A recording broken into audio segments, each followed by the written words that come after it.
It was as if her brain didn't want to go back to the way it was. It was... Love. Never known such love. I've never known such love. Everyone who's converted says it's love. You get close, and then love gets in. I've never known such love. I've never known such love. I've never known such love. I've never known such love. It's got to you! I've never known It's such love. inside your head! I've never known such. I'm the Mule.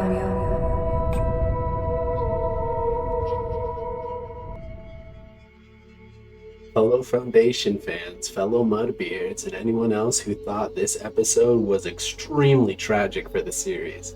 Honestly, if you tuned into my livestream reaction, you can see I did not take the episode well past a certain scene. The newest little brother needs to come.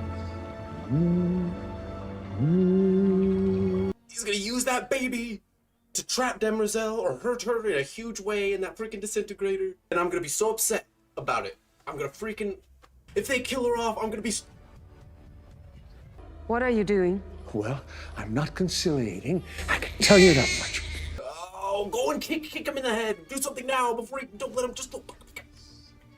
Pick him up and move.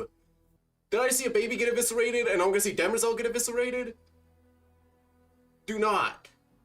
Do not. And while I still could look at a lot of the positives of the actual episode going down, and in retrospect think it's actually the best episode of the series, upon first reaction, I was extremely disappointed with the story they were trying to tell. Yeah, the performances were great. I really liked when Bayta revealed herself. I thought that was really cool.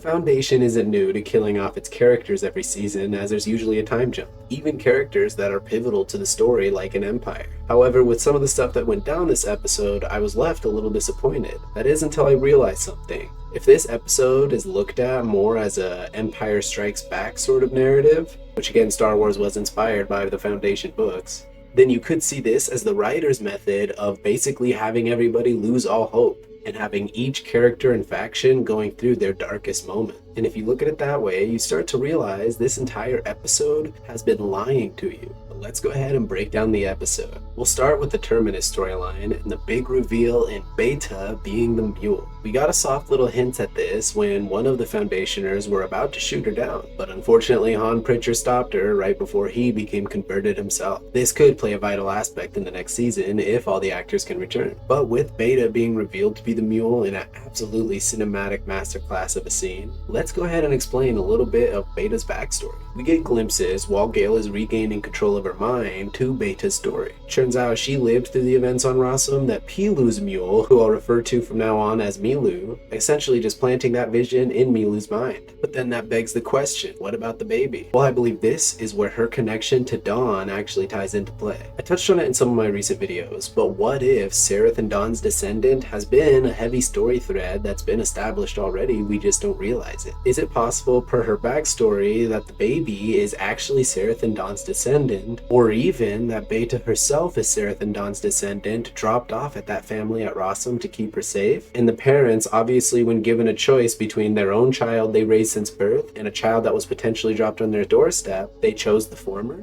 In which case, this could have led Bayta to trying to discover more of her past and finding out that she was actually Dawn and Sereth's descendant. We already know that she has a distaste for politics and political players, like Empire. But maybe her kidnapping of Dawn and trying to get close with him was actually her trying to get to understand Cleon and her true heritage. But again, we only have small glimpses to go off of while Gale was utilizing Maggie's instrument. Speaking of which, during my live stream, some people questioned whether Maggie was actually working with Gale or not. In my personal opinion, it is possible Maggie and Gale are still working together, but in actuality, I'm thinking that instead Maggie just loves music. We see every time he plays, he closes his eyes and gets lost in the sound. He's someone who tims his tumbers for world's wonders or whatever he said earlier. But with Bayta being the Mule, where does that leave Gale's vision? Does that mean her whole vision was was a lie, and it turns out, as established in this episode, the vision was just a sequence of events similar to what actually happened. We see in Gale's confrontation with the mule, she's getting choked out. While it is possible that the vision was just sort of a reshaping of what actually went down, I propose this is one of the many lies this episode had told you. This episode not only set up the idea that the confrontation between Gale and Mule would eventually go down, but it also provided evidence against such. I believe there is a strong chance that Gale's vision could happen exactly how she's been seeing it, minus the recastings. As in, we could still see her in the battle at Trantor, fighting in the university, with Mule trying to rip out the second foundation from her mind in a very frantic state, just after witnessing her daughter Salvor's dead corpse. How does this make any sense? Salvor's been dead for a while, Mule just died. Well, essentially, we know Salvor has a zygote. And I think right now, currently, Gale still is possessing this zygote, but we also know there's a character out there that's desperately looking for a body. Is it possible in the next season, which I'll touch more in my predictions video, that we'll see Gale travel back to Una's world in the hopes of figuring out a way to get a new body for Harry? Or maybe even figure out a way to utilize Salvor's zygote? But if it is the former option, could Harry take control of this zygote and actually work against Gale? I personally have a theory that left-handed Harry is doomed to be more of a problem than a helpful hand. And in regards to Mule, there's many different ways he could come back. He did freshly die before that whole confrontation went down, and there's many sci-fi technologies out there that could easily explain it. But then why go through all of this build-up to his death just to bring him back the next season anyways? Well, that's where cinematic suspension of disbelief comes in. See, if this episode is trying to achieve something specific, as in the Empire Strikes Back vibe with all hope being lost, then you wouldn't have as much of an impact without that reveal being solidified in Gale thinking she actually defeated the mule, only for Bayta to emerge from the darkness.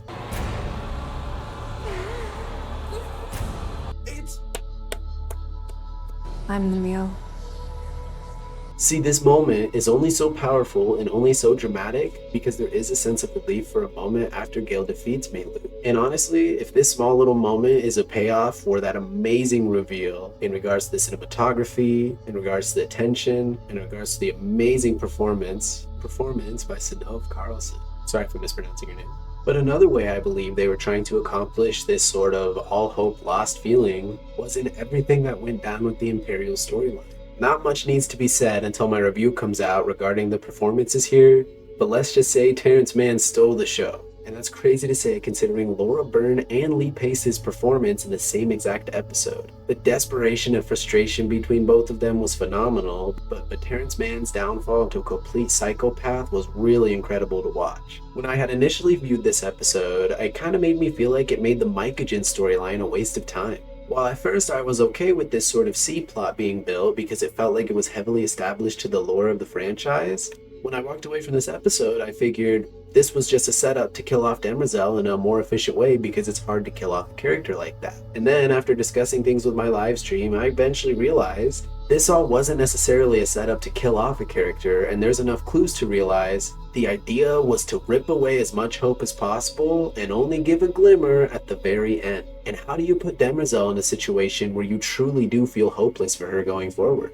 Sure, you can send her out into the vacuum of space, leaving her floating as a robot, but most people would assume eventually a ship would just find her. No, what the writers instead decided to do was have her completely sacrifice herself and lose her physical body.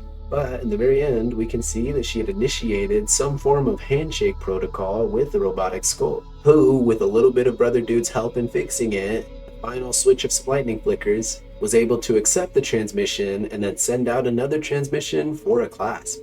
Clasp being how robots connect and share each other's thoughts and memories. It's very possible that Demerzel, in this moment, before sending out this handshake protocol or even potential clasp with this skull, she gained her freedom from the actual Cleonic programming she was put under. How did she do this? Well, it could have been narratively, it seemed the genetic dynasty was truly over. Brother Don was gone, the clones were destroyed, Brother Dude was a hobo, and Terrence Mann had completely lost it due to the genetic decline, or Cleon's preordained nature to become a psychopath. And with the final clone being disintegrated right in front of her, her last look towards Brother Dude could have been her sending out that signal. But there also is another huge potential in that she was still a little bit active when just half of her skull was left. And where was the chip that Cleon the First had actually placed on her? Right in the nape of the neck, which had already been destroyed. So no matter what, she had gained her freedom in the final moments and had made connection with this skull. How could she come back? Well, maybe through this skull and its potential shared memories with her.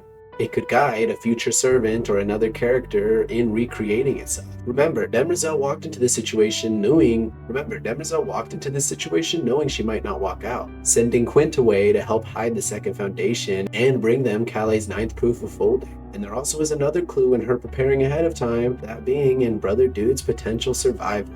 We see when he went down to Mycogen, he got rid of his Imperial nanites. We also see that Brother Darkness specifically avoided his chore of getting his Imperial nanites removed for Ascension, meaning he potentially faked his death and was just putting on a performance for Brother Dusk before eventually he could make a move, maybe being the one himself to help rebuild Demerzel's body slowly, using the same Earth tools she had from before. We see how those same tools build upon the actual robotic nature itself, rather than mending. Maybe given enough time, this is how both characters could return to the series. But that's just sort of my breakdown of the episode and some of my thoughts. In the future, you can expect me to keep covering Alien Earth, step into Fallout, the new season, as well as some Gen V / The Boys, Raised by Wolves, and whatever else I really have time for. But in regards to Foundation, I got a Season 3 review coming out, a Season 4 predictions video coming out, and many character breakdowns, starting with the Conciliator / the Consequential himself, Brother Dusk. But either way, what do you guys think? Did you enjoy Foundation Season 3 finale? Did you guess, like some of the rest of us, that Bayta was the Mule the entire time? And you're excited to see yet another confrontation between Gale and the true Mule herself in Bayta? Either way, let me know down below. Thank you guys so much for watching. And remember, when a Cleon is born, the gods flip a coin to see whether or not they're going to turn into a complete asshole. Have a good one, y'all.